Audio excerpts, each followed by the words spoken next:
Hey everyone, today I've got some raw knife throwing footage for y'all to watch. While you watch it, I'm going to talk about my knife throwing ideology, my background in weapon throwing, and some terms that we use in the knife throwing community. I've been throwing knives for about 10 years now. When I first started, like most people, I was just happy to stick the knife. But as I practiced, I would begin to stick the knife more accurately. I found myself devoting a lot of time to knife throwing as a hobby. I decided that if I was going to devote that much time to something, I might as well try to turn it into a skill that I could theoretically use in a combat or self-defense situation.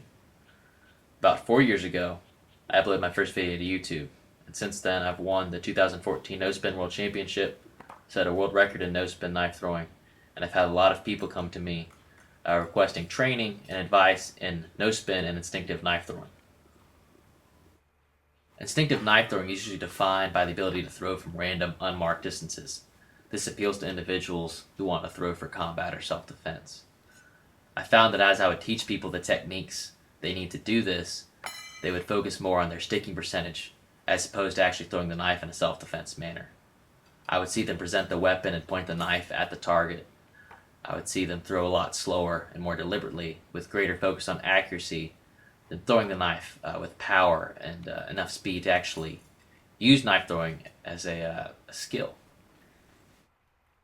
So in many cases you end up with instinctive knife thrower whose skills are fairly useless outside the realm of competition. And even then, most competitions define a good knife thrower by one that throws accurately and consistently, and being able to throw from random, unknown distances isn't really taken into account. I myself am guilty of this in that I've kind of conformed my no-spin knife throwing style to maximize accuracy in a competition setting. If you were to compare and contrast the throwing you see in this video to that of my competition style, you'd see a lot of glaring differences. First being that I present the weapon when I throw in a competition style. I point the tip of the knife at the bullseye and acquire a small focal point. I then rock the knife back straight over my head and throw at about half the speed as you see in these videos. Yep. I'm very consistent at intervals of 2, 3, 4, 5, and 6 meters.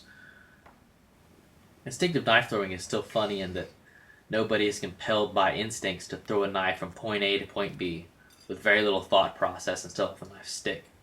This is more reflexive than instinctive and requires years of training and experience. I would venture to say that if a knife thrower is indeed guided by instincts, that those instincts are more primal and basic and would revolve around self-defense, hunting, and combat. All this to say, this is why I chose the username TheCombat KnifeThrower. Not that it necessarily represents my current skill set, but rather my goals. I don't profess to be an individual that could without a shadow of a doubt execute a knife throw in a combat scenario under pressure. At its core, the combat knife thrower represents the individual who is able to turn edged weapon throwing into a martial art and hence use that martial art to protect others. I hope you enjoyed this video. Please like, subscribe, and share, and thanks for watching.